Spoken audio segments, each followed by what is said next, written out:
이제 하나님 말씀 봉독하겠습니다. 오늘 주시는 말씀 로마서 8장 35절에서 39절 말씀까지 다 같이 일어나셔서 말씀 봉독하겠습니다. 함께 봉독하겠습니다. 시작. 누가 우리를 그리스도의 사랑에서 끊으리요? 환난이나 곤고나 박해나 기근이나 적신이나 위험이나 칼이랴.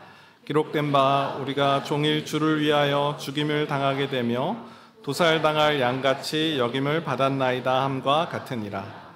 그러나 이 모든 일에 우리를 사랑하시는 이로 말미암아 우리가 넉넉히 이기느니라. 내가 확신하노니 사망이나 생명이나 천사들이나 권세자들이나 현재일이나 장래일이나 능력이나 높음이나 깊음이나 다른 어떤 피조물이라도 우리를 우리 주 그리스도 예수 안에 있는 하나님의 사랑에서 끊을 수 없으리라. 아멘. 자리에 앉으시겠습니다. 지난주부터 하나님을 아는 지식 시리즈 말씀을 나누고 있습니다. 하나님을 어떻게 우리는 알 수 있는가? 그 광대하신 하나님을 우리 신학자들의 또 도움을 받아서 비공유적 속성, 하나님과 우리 사이에 공유하지 않는 하나님께만 있는 성품, 또 이후에 하나님과 우리 사이에 공유하는 성품, 하나님에게도 있고 우리에게도 있는 성품, 그 성품을 통해서 하나님이 누구신지를 알아가고자 합니다. 지난주에는 하나님의 자존성, 독립성을 나누었습니다. 나는 스스로 있는 자이니라. 오늘은 불변성에 관해서 함께 말씀을 나누고자 합니다. 불변성, 변하지 않는 하나님의 성품을 말합니다. 하나님은 변하지 않으십니다. 성경은 하나님의 불변성에 대해서 다양하게 말씀하고 있는데요. 민수기 23장 19절 이렇게 말씀합니다. 하나님은 사람이 아니시니 거짓말을 하지 않고 인생이 아니시니 후회가 없으시도다. 어찌 그 말씀하신 바를 행하지 않으시며 하신 말씀을 실행하지 않으시랴. 하나님은 사람이 아니시다. 거짓말하시는 분이 아니시다. 시건치 않다. 옛날 개역 한글에서는 시건하시는 분이 아니시다. 후회가 없으시도다. 하나님 말씀하시면 그대로 행하신다. 하나님의 불변성을 말씀하고 있죠. 또 말라기 3장 6절도 이렇게 소개합니다. 나 여호와는 변하지 아니하나니 그러므로 야곱의 자손들아 너희가 소멸되지 아니하느니라. 야곱의 자녀들, 이스라엘 백성을 말하죠. 이스라엘 백성들아 너희는 소멸되지 않는다. 너희는 멸망하지 않는다. 너희는 그렇게 망하지 않는다. 이유는 나 여호와가 변하지 않기 때문에 그렇다. 하나님의 불변성을 근거로 이스라엘 백성의 구원을 확신하라라는 하나님의 말씀인 줄 압니다. 여러분, 성경은 이렇게 지속적으로 하나님의 불변하심, 변하지 않는 하나님을 소개하고 있는데요. 우리의 일상에서는 어떻습니까? 우리의 삶을 우리가 살아가면서 이 하나님의 사랑은 변하지 않는다라는 사실을 늘 확신하며 살아가고 있습니까? 아니요, 그렇지 않을 때가 참 많습니다. 하나님 과연 나를 사랑하시는가? 아니, 심지어 하나님 과연 존재하시는가? 하나님이 계시기는 하시는 건가? 이런 일들을 맞닥뜨리게 된다는 것이죠. 그때 우리는 두 갈림길 앞에 서 있는 것입니다. 진리 대신 하나님의 말씀을 듣고 순종하며 내 경험을 의지하는 것이 아니라 하나님의 말씀을 붙들고 살아갈 것인가? 아니면 내 경험을 의지하고 하나님 안 계셔, 하나님을 떠나 살 것인가? 오늘 로마서 8장에서 바울은 하나님의 사랑은 변하지 않는다. 하나님의 사랑을 우리는 의심할 수 없다. 하나님의 변하지 않는 사랑을 확신할 수 있는 근거에 대한 말씀을 하고 있어요. 바울은 담대합니다. 그리고 확신 있게 말합니다. 하나님의 사랑은 결코 변하지 않는다. 세 가지 이유를 들어서 하나님의 사랑의 변함없음을 선포하고 있는데요. 여러분, 오늘 말씀을 통해서 바라기는요, 하나님의 사랑이 의심스럽고 하나님의 존재 자체가 흔들릴 때, 그 존재를 믿는 그 믿음이 흔들릴 때 바울이 선포하는 이 세 가지 근거, 하나님의 사랑은 변하지 않는다, 이것을 꼭 마음속에 기억하시는 우리 성도 되시길 축원드립니다. 첫 번째, 하나님의 변하지 않는 사랑의 근거는 하나님께서 자기 아들을 내어주셨기 때문이다.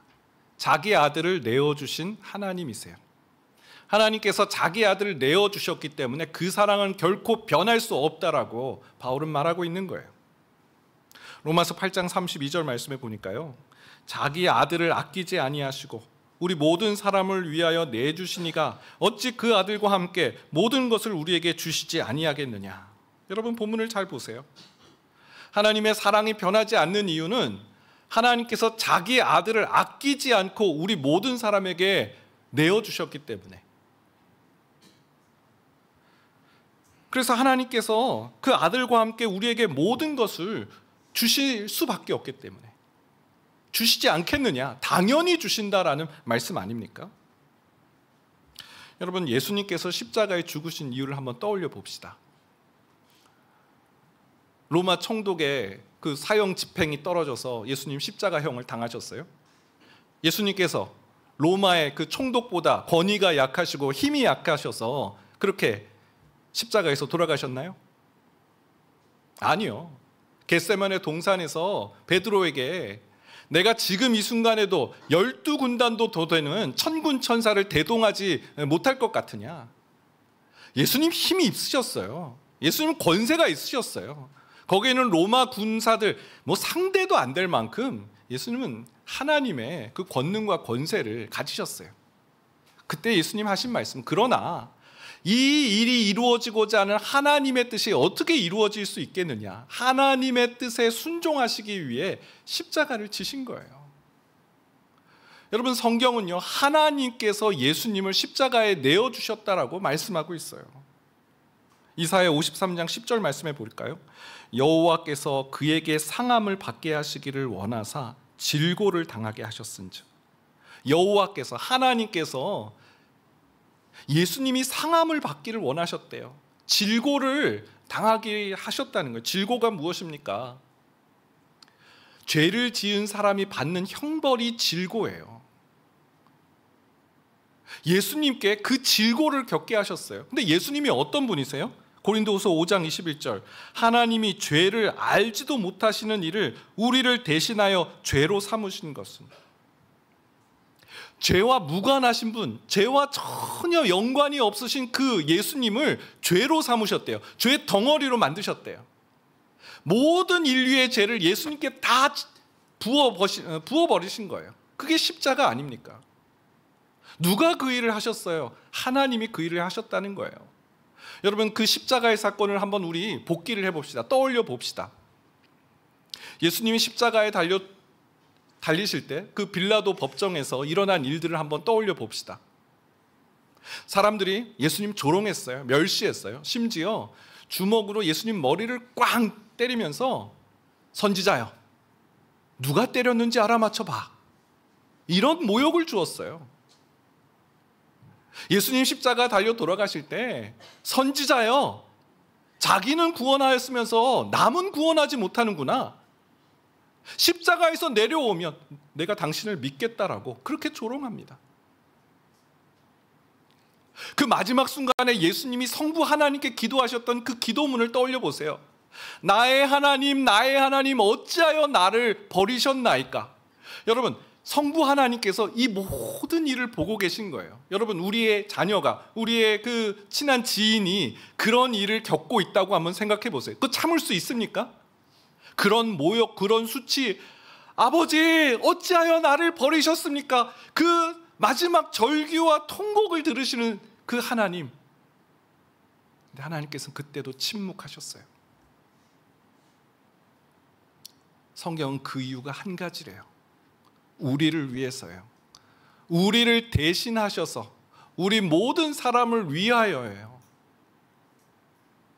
하나님께서 예수님을, 자기 아들을 아끼지 않고 내어주신 이유는 한 가지 이유예요. 우리를 위해서, 우리를 살리시기 위해서입니다.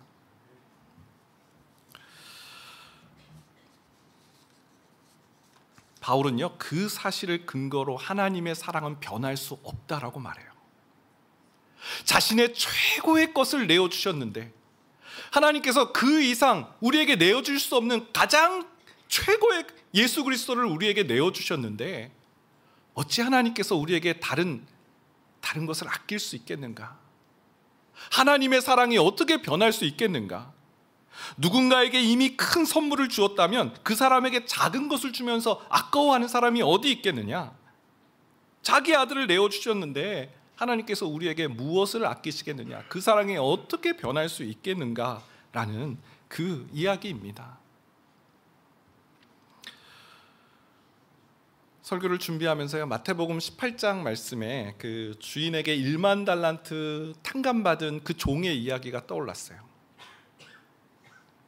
1만 달란트는요, 한 국가의 1년 예산입니다. 어마어마한 금액이고요, 개인이 도저히 갚을 수 없는 채무예요. 그런데 주인이 그 종을 긍휼히 여겼어요. 탕감해 줬어요. 갚을 수 없는, 그 개인으로는 갚을 수 없는 것을 탕감해 주었어요.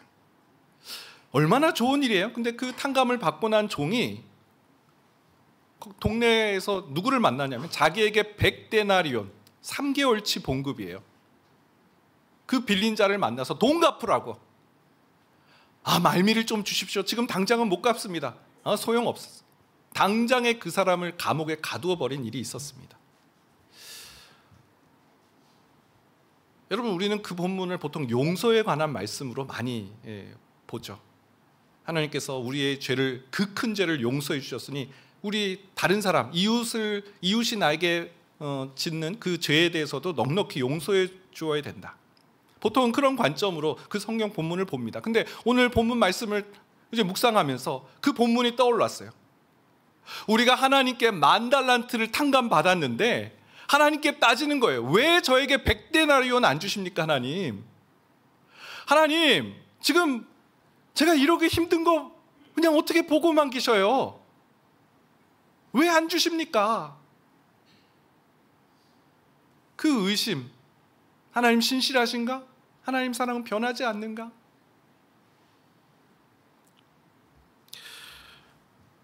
바울은 우리에게 도전해요. 하나님께서 우리에게 무엇을 아끼시겠는가? 최고의 선물을 주셨는데 어찌 하나님께서 그 모든 것을 예수님과 함께 우리에게 주시지 않겠는가? 여러분, 우리가 십자가의 사랑을 깊이 묵상하는 것이 이렇게 중요합니다. 우리가 하나님이 주신 그 최고의 선물 십자가의 사랑을 기억하고 확신하고 그것이 흔들리지 않으면 우리 일상에서 설령 100데나리온 부족한 그런 상황이 온다 할지라도 하나님의 사랑을 의심하지 않을 줄 믿습니다. 자기 아들을 아끼지 않고 내어주신 하나님의 사랑, 하나님의 사랑이 불변하다는 첫 번째 증거입니다. 두 번째는 하나님의 사랑, 불변하신 하나님의 사랑의 증거는 하나님께서 죄인을 사랑하신다라는 것입니다. 죄인을 사랑하시는 하나님. 여러분, 하나님의 불변의 사랑, 하나님의 불변의 사랑은 하나님께서 죄인을 사랑하신다. 로마서 5장 8절 말씀인데요, 우리가 아직 죄인 되었을 때 그리스도께서 우리를 위하여 죽으심으로 하나님께서 우리에 대한 자기의 사랑을 확증하셨다. 하나님의 사랑의 확증, 하나님의 사랑이 변하지 않고 하나님의 사랑이 확실하다는 증거가 바로 십자가인데, 그 십자가를 예수님께서 누구를 위해서 지셨는가 봤더니 죄인을 위해서 십자가를 지셨다는 거예요. 하나님의 사랑이 우리의 죄로 인해서 가로막히지 않았다라는 거예요. 하나님의 사랑은 우리의 죄로 인해 영향을 받지 않는다라는 거예요. 하나님의 사랑이 얼마나 큰지 우리의 죄의 상태가 하나님의 사랑을 결코 막을 수 없다라는 뜻이에요. 로마서 8장 33절도 마찬가지예요. 누가 능히 하나님께서 택하신 자들을 고발하리요 의롭다 하시니는 하나님이시니, 누가 우리를 고발할 수 있겠는가? 누가 우리를 정죄할 수 있겠는가? 우리를 하나님께서 의롭다라고 말씀하셨다. 그저 죄 없다라는 수준이 아닌 거예요. 하나님이 우리를 사랑하시는 그 사랑은 죄인된 우리를 향하여서 십자가를 통해서 이 하나님의 사랑을 보여주셨는데, 심지어 우리를 너는 의로운 자다라고 말씀하실 정도예요. 그뿐이 아닙니다. 로마서 8장 30절을 보게 되면 또 미리 정하신 그들을 또한 부르시고 부르신 그들을 또한 의롭다 하시고 의롭다 하신 그들을 또한 영화롭게 하셨느니라. 하나님의 이 변치 않은 사랑이요, 죄인된 우리를 의롭다 하신 것뿐만 아니라 의롭다 하신 우리를 영화롭게 하셨느니라. 영화라는 단어가 나오는데 이것은 예수님께서 부활하신 이후의 모습을 말하는 거예요. 그 영화로운 존재, 예수님과 같은 그런 존재, 하늘 보좌에서 주님과 함께 왕노릇하는 그런 자리까지 우리를 이끌어 주시는, 그런 자로 우리를 세워주시는 변치 않으신 하나님의 사랑이라는 뜻입니다. 죄인이에요. 그런 자격 조금도 없어요. 근데 죄인된 우리를 위해 십자가를 지시고 우리를 의롭다 하실 뿐만 아니라 영광스러운 그 영화로운 존재로 우리를 바라보시는 이 하나님, 어찌 우리가 하나님의 사랑을 우리의 죄로 인해서 의심할 수 있겠습니까? 여러분, 죄가 가진 한 가지가 있어요. 그것은 하나님을 신뢰하지 못하고 하나님이 계신 것을 피하게 된다는 거예요. 창세기 3장을 보게 되면 아담이 범죄하고 나서 나무 뒤에 숨잖아요. 하나님을 피해요. 죄의 특징이에요. 하나님을 피하고 하나님께 벗어나려고 해요. 로마서 7장에서 바울도 이런 고백을 합니다. 로마서 7장 22절 24절. 내 속사람으로는 하나님의 법을 즐거워하되 내 지체 속에서 한 다른 법이 내 마음의 법과 싸워 내 지체 속에 있는 죄의 법으로 나를 사로잡는 것을 보는도다. 오라, 나는 곤고한 사람이로다. 이 사망의 몸에서 누가 나를 건져내랴.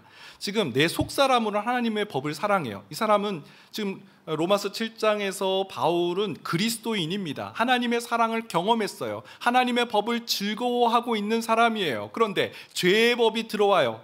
죄의 법이 얼마나 강력한지 나를 사로잡아가는 것을 본다. 그 죄의 법이 그 하나님을 사랑하는 그 자신을 사로잡아가요. 그래서 지금 바울은 장탄식을 하는 거예요. 오라, 나는 곤고한 자로다. 이 사망의 몸에서 누가 나를 건져내랴. 죄로 인해서 완전히 그 하나님께로부터 벗어난 그 사망의 지배를 받고 사망의 음침한 그 상황에 있는 자기 자신에 대한 그 아픔을 그렇게 말하고 있잖아요. 예수님을 믿는 신자가 된 이후에도 죄는 우리를 낙담시켜요. 아, 나는 사망의 공고한 몸이구나, 상태구나. 여러분, 이게 어찌 바울의 얘기뿐이겠습니까? 우리가 예수님 믿으면서 죄로 인해서 하나님 앞에 나아가기가 두려울 때가 얼마나 많이 있어요. 그리고 회의감이 젖을 때가 얼마나 많이 있어요. 죄 짓고 회개하고 죄 짓고 회개하고 내가 언제까지 이걸 반복해야 되지? 아니, 하나님은 도대체 어디 계신 거야? 내가 죄 지을 때 하나님께서 왜 막아주시지 않는 거야? 막 하나님의 이 사랑을 의심하면서 어떻게 나를 이렇게 죄를 짓는 나를 막지 않으셨지? 막 이런 생각까지 하는 거죠. 여러분, 그런데 성경은요, 놀랍게도 우리의 죄가 하나님의 사랑을 막을 수 없다라고 말씀합니다. 그 한 가지 예가 요한복음 13장에 나오는데요. 요한복음 13장 1절이에요. 유월절 전에 예수께서 자기가 세상을 떠나 아버지께로 돌아가실 때가 이른 줄 아시고 세상에 있는 자기 사람들을 사랑하시되 끝까지 사랑하시니라. 예수님이 이제 십자가를 지실 때가 다가옴을 아셨어요. 그러면서 예수님의 이 사랑이 불타오르고 있어요. 세상에 있는 자기 사람들을 사랑하시되 끝까지 사랑하시니라. 변하지 않고 끝까지 사랑하신다는 뜻인데요, 이 끝까지 사랑하신다는 의미가 어떤 의미인지 그 다음 구절을 보게 되면 알게 됩니다. 요한복음 13장 2절이에요. 마귀가 벌써 시몬의 아들 가룟 유다의 마음에 예수를 팔려는 생각을 넣었더라. 하나님, 예수님께서 자기 사람을 사랑하실 때 끝까지 사랑하시는 도다. 이 자기 사람이 누군가 봤더니 가룟 유다예요. 가룟 유다. 가룟 유다가 지금 뭘 생각을 하고 있어요? 무슨 모의를 지금 음모를 꾸미고 있어요? 예수를 팔 생각을 하고 있는 가룟 유다예요. 근데 예수님께서 그런 악행을 저지르고 그런 스승에게 할 수 없는 일을 모의하고 있는 가룟 유다까지 사랑하시는 그 예수님의 사랑. 우리의 죄가 하나님의 사랑, 주님의 사랑을 결코 방해하거나 막을 수 없다는 거예요. 하나님의 사랑이 얼마나 큰지 우리를 그저 죄 없다 하는 그 수준이 아니라 의롭다, 너는 영화로운 존재다라고 말씀하시는 이 하나님의 사랑, 이 무한하신 하나님의 사랑 때문에 하나님의 사랑은 결코 변할 수 없다라고 바울은 말하고 있다라는 것이죠. 심지어요, 바울은 그 자신의 죄로 인해서 그 죄인임에도 불구하고 그 죄로 인해서 하나님의 사랑이 임하는 것을 찬양하고 또 그 은혜를 누려요. 로마서 5장 20절 하반절에 보면요, 그러나 죄가 더한 곳에 은혜가 더욱 넘쳤나니. 여러분, 이 말씀 한번 보세요. 자신은 죄가 없다라고 말하지 않아요. 하나님의 사랑이 얼마나 큰지, 내가 죄 가운데 거한 죄인인데 그 죄인에게 하나님의 은혜가 더욱 흘러 넘쳤다. 와. 아담은 죄를 짓고 하나님께 피했어요. 도망쳤어요. 가룟 유다도 그 죄책감이 그를 짓눌러서 결국 스스로 목숨을 끊고 말았어요. 죄의 무게가 너무 큰 거예요. 하나님 앞에 도저히 나갈 수 없다, 숨고 스스로 그렇게 목숨을 끊는. 바울은 달랐어요. 내가 죄인이지만, 내가 비록 죄인이지만 내 죄보다 하나님의 은혜가 더 크다. 그래서 그는 어디를 가든지 자신의 이 죄인됨을 숨기거나 그러지 않아요. 오히려 적극적으로 밝혀내요. 그걸 통해서 하나님의 사랑의 크심을 증거하고 있는 거예요. 디모데전서를 한번 볼까요? 디모데전서 1장 15절 말씀해 보면, mit보다 모든 사람이 받을 만한 이 말이요, 그리스도 예수께서 죄인을 구원하시려고 세상에 임하셨다 하였도다. 죄인 중에 내가 괴순이라. 여러분, 죄인 중에 내가 괴수였다가 아니에요. 괴순이라 현재형이에요. I'm the worst. 난 최악의 죄인이다. 디모데 전서는요, 목회 서신입니다. 디모데에게 목회가 이런 거야, 그런 조언을 해주는 그런 책이에요.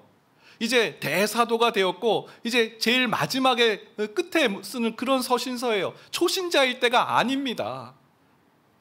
자신을 죄인 중에 괴수라고 말하는 그 이유가 그 앞절에 나오잖아요. mit보다 모든 사람이 받을 만한 이 말이요. 여러분, 이 사실을 누리십시오. 이게 바로 복음입니다. 그리스도 예수께서 죄인을 구원하시려고 세상에 임하셨습니다. 누구를 자랑하고 있어요? 예수님을 자랑하고 있어요. 자신은 최악의 죄인이지만 여러분 들어보십시오. 이게 얼마나 신실하신 일입니까? 예수님께서 죄인을 구원하시기에 이 땅에 오셨다는 사실 말입니다. 그래서 저는 죄인이어도 하나님 앞에 나아갈 수 있습니다. 죄인이어도 하나님의 사랑을 받을 수 있습니다. 여러분, 이런 신실한 일이 어디 또 있겠습니까? 여러분, 죄로 인해서 우린 하나님의 사랑을 의심할 때가 있어요. 죄는 그런 일을 해요. 하나님을 떠나게 하고 하나님 앞에 숨게 해요. 오늘 바울의 이 이야기를 꼭 들으시길 바랍니다. 하나님께서 나를 의롭다고 하셨다. 하나님의 사랑은 내 죄보다 더 크다. 그 신실하신 하나님, 그 변하지 않는 하나님의 사랑을 노래하는 저와 여러분 되시길 축원드립니다.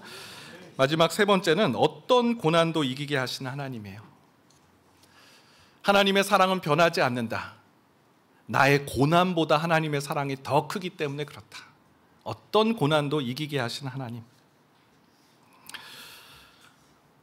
바울은 고난에 대해서 할 말이 참 많은 사람 같아요. 왜냐하면 예수 믿기 전엔 고난이 없었거든요. 떵떵거렸거든요. 그의 뒤에는 공권력이 있었어요. 감옥에 가둘 수 있는 그런 사법적 권한이 이 사울에게 있었죠. 예수님을 믿은 이후에 정반대예요. 오히려 바울이 감옥에 갇히게 됩니다. 고린도서 11장 23절이에요. 그들이 그리스도의 일꾼이냐 정신없는 말을 하거니와 나는 더욱 그러하도다. 내가 수고를 넘치도록 하고 옥에 갇히기도 더 많이 하고 매도 수없이 맞고 여러 번 죽을 뻔하였으니. 완전히 인생 바뀐 거예요. 예수님 믿었는데 고생길이 열린 거예요. 그런데요, 이때 바울은 옛날이 좋았다. 내가 어쩌다 이 길에 들어왔을까? 한탄하거나 막 후회하지 않습니다. 고난 때문에 바울이 흔들리거나 하나님의 사랑을 의심하지 않아요. 그 이유가 로마서 8장 36절 37절에 나옵니다. 우리 같이 한번 읽어보겠습니다. 시작. 기록된 바 우리가 종일 주를 위하여 죽임을 당하게 되며 도살당할 양같이 여김을 받았나이다 함과 같으니라. 그러나 이 모든 일에 우리를 사랑하시는 이로 말미암아 우리가 넉넉히 이기느니라. 아멘.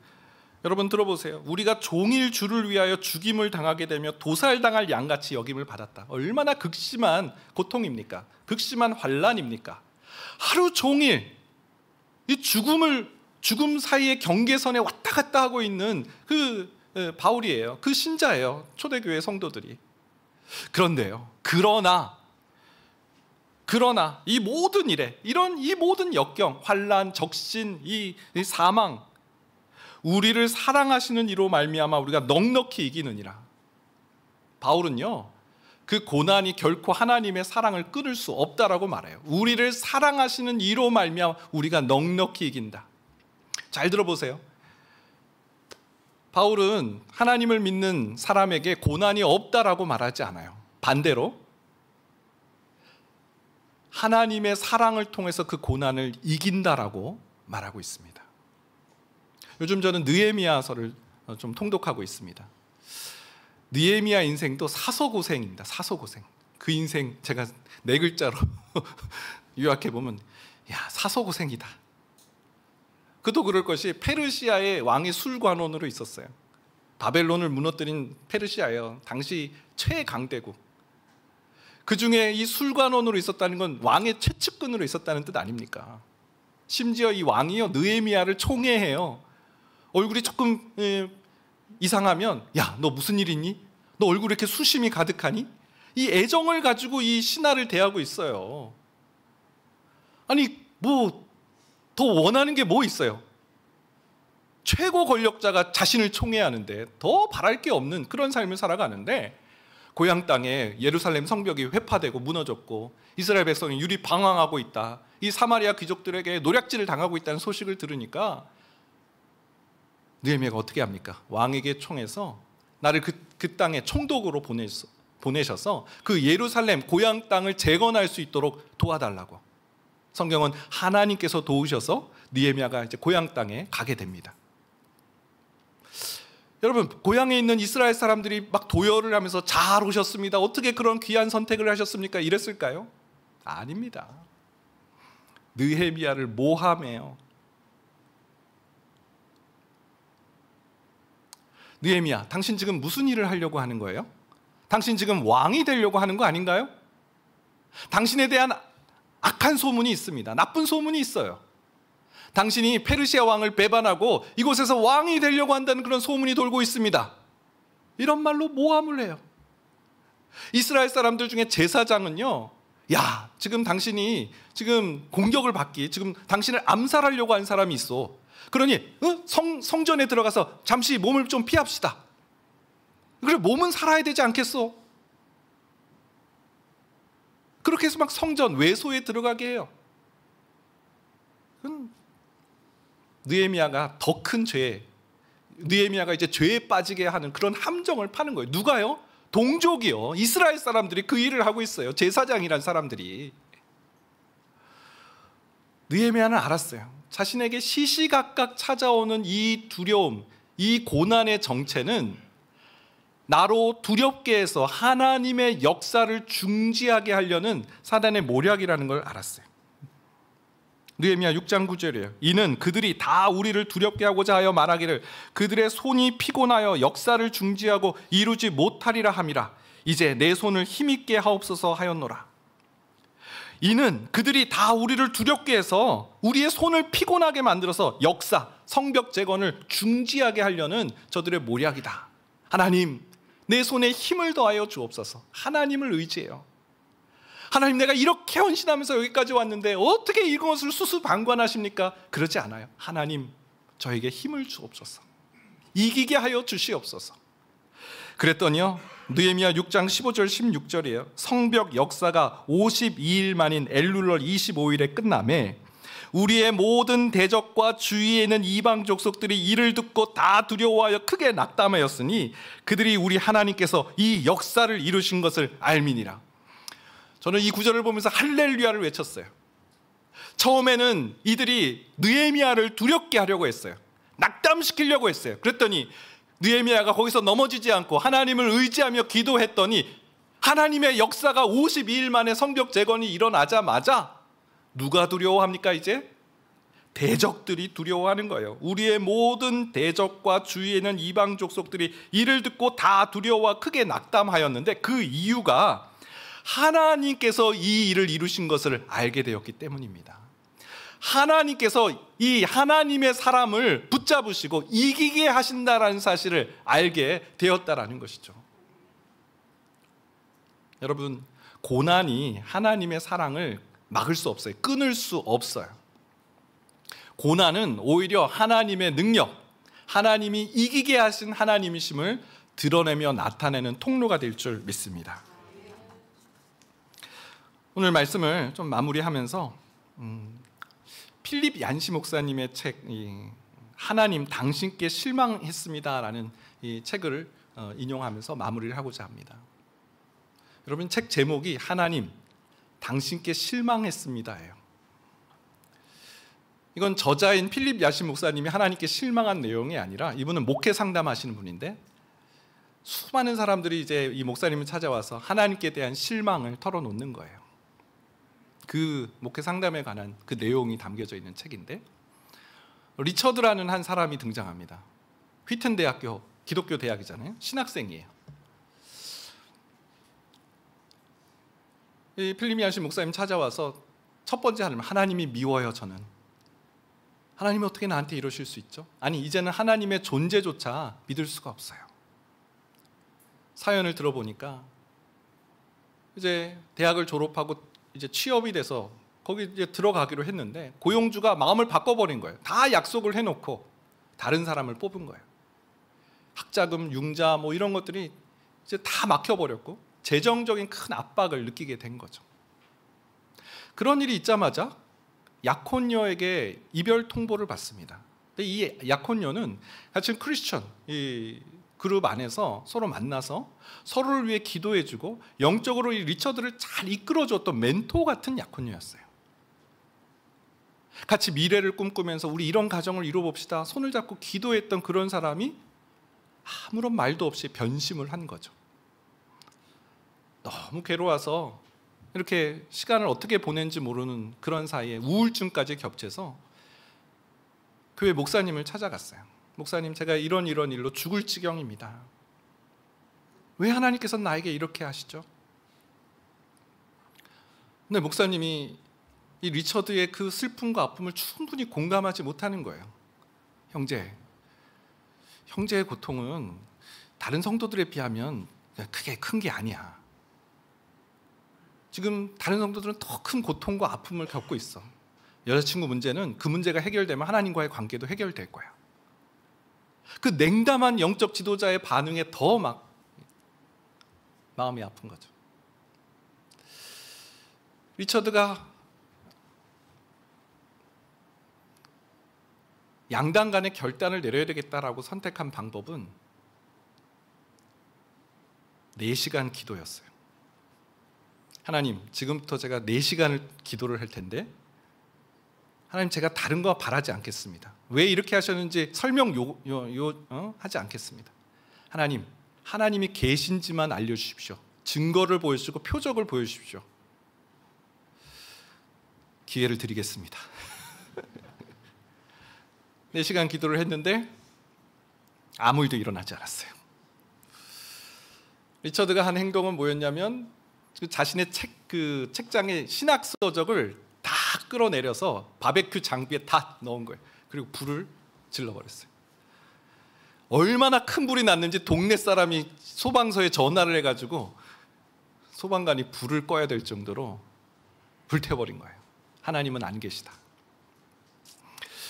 필립 얀시 목사님은 이 이야기를 하면서 이런 삶의 여러 가지 어려움들이 중첩되었을 때, 시련을 당하고 취업의 문이 막히고 믿었던 사람에게 배신을 당하는 이런 일들 겪을 때 하나님을 의심하기도 하지만, 놀랍게도 우리가 살아가는 일상에서도 하나님을 의심하고 하나님의 존재를 부인하는 일들이 너무나 많이 일어난다는 거예요. 너무나 사소한 한 일 속에서도 하나님을 부인하고 의심하는 일들이 우리 신앙생활에 너무 많다는 거예요. 예를 들어서 길을 가다가 내가 원하는 길이 아니라 다른 길을 잘못 가는 그때에도 우리는 하나님을 원망한다는 거죠. 하나님 어디 계십니까? 왜 이걸 도와주지 않으셨습니까? 그 글을 읽는데 이건 남의 얘기가 아니라 내 이야기다. 저도 그랬거든요. 2년 6개월 전에 막 이제 교회 장소를 찾는데 안 보이는 거예요. 한 5번 정도 계약이 막 다 이렇게 막 안 되면서 제 마음이 너무 낙심이 됐어요. 그러다가 이제 1동탄에서 한 장소를 보고 2동탄에 또 한 장소를 보고 건너가는데, 그때가 금요일 저녁 7시 한 반 정도 되었어요. 여러분, 1동탄에서 2동탄 건너갈 때 경부고속도로를 타는 도로가 있다는 사실을 아십니까? 모르시는군요. 1동탄에서 2동탄을 건너갈 때 어떤 길로 가면 경부고속도로 서울로 가는 길이 있어요. 그날 밤에 제가 막 내비를 보다가 이제 딱 놓친 거죠. 성도님들과 7시 반에 2동탄에서 만나기로 했는데, 그래서 7시 20분에 이제 1동탄에서 건너가는데 7시 반에 저는 서울로 가는 경부고속도로에, 여러분, 꼼짝하지 않는 고속도로에 혼자 이렇게 앉아서 운전대를 잡고 있는 거예요. 하나님, 왜 이러십니까 저한테? 근데 문득 회차 구간이 있었지. 거기에 회차 구간이 있어요. 근데 제가 그걸 무시했어요. 내가 틀릴 리가 없어. 그리고 간 거예요. 길을 가다가 사소한 이런 길을 하나 놓치는 그 순간에도 하나님을 의심해요. 우리는 그런 존재예요. 근데 필립 얀시 목사님 조언하는 건 한 가지, 이런 의심을 절대로 방치해서는 안 된다는 거예요. 이 의심의 축적이 하나님의 존재를 부인하고 하나님을 떠나는 계기가 되기 때문에 그렇다라는 것이죠. 그때 하나님의 말씀 앞으로 나아가 변하지 않는 하나님의 사랑을 마음속에 새기고 인식하고 고백하는 일이 중요하다라는 말씀이에요. 오늘 로마서 8장은 우리에게 변하지 않는 하나님의 사랑을 알려주세요. 그분의 사랑은 결코 변할 수 없다. 자기의 아들을 내어주신 이가 어찌 우리에게 다른 것을 아낄 수 있겠는가? 우리의 죄의 상태로 인해서 하나님의 사랑은 결코 변하지 않는다. 설령 우리가 죄인된 자라 할지라도 하나님의 사랑은 끝까지 사랑하시는 그 사랑이기 때문에 그 사랑은 죄인에게 결코 변하지 않는 사랑이시다. 우리의 고난도 하나님의 사랑을 막을 수 없다. 고난은 오히려 하나님의 능력, 하나님께서 사랑하시는 이로 말미암아 능히 그 고난을 이기게 하시는 도구가 될 것이다. 사랑하는 여러분, 이 세 가지 사실을 기억하면서 변하지 않는 하나님의 사랑을 더욱 신뢰하며 나아가는 모든 성도들 되시길 축원드립니다. 우리 같이 한번 찬양하겠습니다. 아버지 사랑 내가 노래해. 아버지의 은혜 내가 노래해. 변함없으신 하나님의 성실하신 사랑을 찬양합니다. 아버지 사랑 내가 노래해.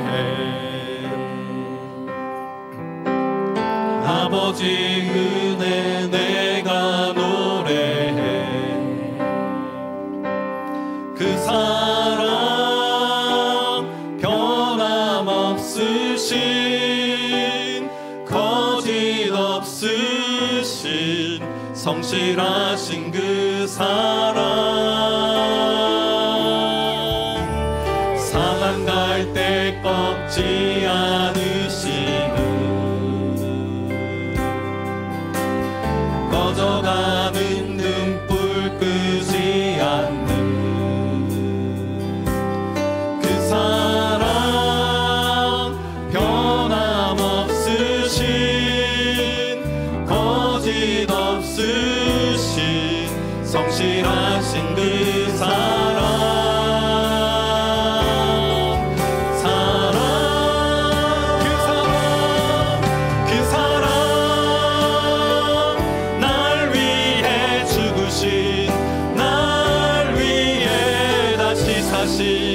예수 그리스도 다시 오시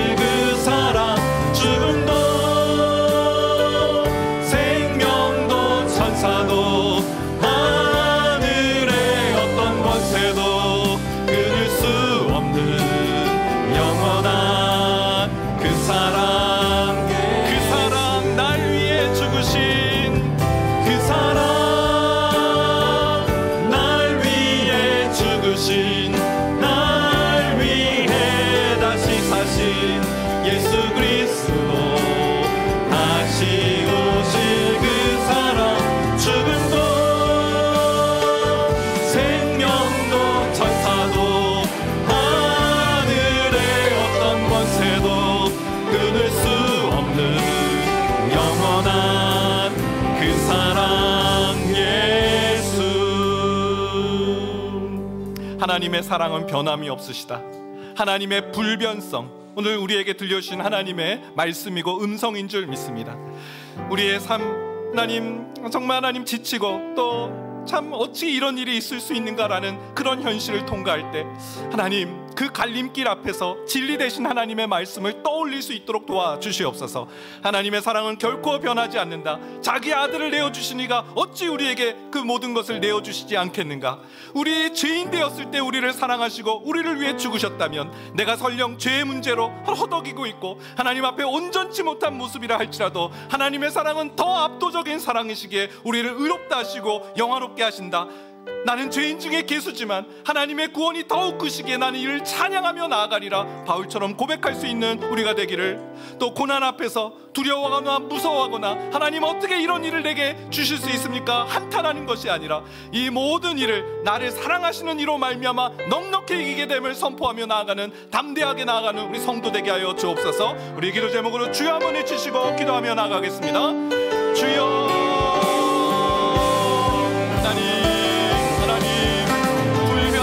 하나님의 사랑, 변하지 않으신 하나님의 사랑을 찬양하며 고백합니다. 하나님의 사랑은 변하지 않습니다. 하나님의 사랑은 멈추지 않으십니다. 우리 예수 그리스도를 아낌없이 내어주신 하나님의 사랑, 우리에게 가장 큰 선물을 주셨는데 어찌 작은 선물을 아까워하시며 우리에게 내어주시지 않으시겠습니까? 하나님 그 모든 것을 그리스도와 함께 내어주시는 하나님의 참 사랑을 알게 하여 주옵소서. 우리에게 백대 나련이 없다고, 우리에게 지금 수중에 백대 나련이 없다고 1만 달란트 탕감하신 아버지 하나님의 사랑을 잊어버리거나 왜곡하지 않도록 도와주시옵소서. 십자가의 사랑을 기억하게 하여 주옵소서. 자신의 것을 다 내어주신 하나님, 자신의 것을 모두 다 우리를 위해 내어주신 하나님, 우리를 위해 모든 사랑을 대신하여 죽으신 그 예수 그리스도의 사랑, 하나님 그렇게 우리는 죄 가운데 거한다 할지라도 하나님의 사랑을 의심하지 않을 줄 믿습니다. 우리의 마음이 참 어려울 때가 있습니다. 늘 반복적인 죄로 인해 죄 짓고 회개하고 죄 짓고 회개하는 이 모습에 하나님 우리 자신도 하나님 받아들일 수 없어서 힘이 들 때가 참 많이 있습니다. 하나님 그러나 바울은 그때 나는 죄인 중에 괴수지만 예수 그리스도께서 우리를 위하여 죽으심으로 구원을 이루신다는, 죄인을 구원하시게 이 땅에 오셨다는 그 하나님을 찬양하며 노래하였듯이 하나님 죄 가운데 거할 때, 하나님 죄 속에 파묻혀 있을 때 하나님 그때도 그 신실하신 하나님을 사랑하며 생각하며 다시 일어설 수 있도록 도와주시옵소서. 하나님 우리 인생에 고난이 많습니다. 예수를 믿는 우리의 삶에 연단이 참 많습니다. 그럴 때 하나님 나를 사랑하시는 이로 말미암아 우리가 넉넉히 그 고난을 이기게 됨을 느헤미야가 하나님 그 두려운 현실 속에서 하나님께서 함께 하심을 그 적들로 알게 하시고 하나님의 승리를 보여주셨던 것처럼 하나님 우리의 삶을 통해서 하나님이 영광을 받으시고 하나님의 승리가 나타나는 귀한 인생 될 수 있도록 주여 도와주시옵소서. 하나님 도와여 주시옵소서. 하나님 오늘 불변하시는 하나님의 사랑에 대해서 알게 하시고 또 주님의 음성 듣게 하심을 감사합니다. 우리 마음에 의구심이 찾아오고 의심이 강물같이 우리 마음을 채우려 할 때 진리 되신 하나님 말씀 앞에 나아가 자기 아들을 내어주시니가 어찌 우리에게 모든 것을 아끼시겠는가라는 말씀 기억하며 하나님 우리에게 가장 큰 선물을 주셨기에 설령 내게 백대나련이 없다 할지라도 하나님께서 채워주실 것을 믿고 담대하게 나아갈 수 있도록 도와주시옵소서. 우리의 죄로 인해 하나님 앞에 숨고 싶을 때조차도 하나님의 사랑은 내 죄보다 더 크다는 사실을 기억하며 주님 앞에 담대히 서게 하여 주시옵소서. 고난 앞에 섰을 때 하나님 이 고난은 하나님께서 나로 이기게 하시는 그런 과정임을 기억하며 담대히 하나님 신뢰하며 하나님 어찌 내게 이런 고난을 주셨습니까? 라는 한탄이 아니요 하나님 능히 이 고난을 통해 하나님 영광 받으실 것을 믿습니다. 이기게 하여 주시옵소서. 내게 힘을 주옵소서. 간구했던 느헤미야처럼 하나님을 찾게 하여 주시옵소서. 지금은 우리 주 예수 그리스도의 은혜와 하나님의 그 크신 사랑하심과 성령님의 인도 교통 위로하시는 놀라우신 은총이 변하지 않는 하나님의 사랑을 신뢰하며 살아가기로 마음에 다짐하는 이곳에 모인 모든 주님의 권속들 머리 위에 이제로부터 영원까지 함께 하시길 축원하옵나이다. 아멘.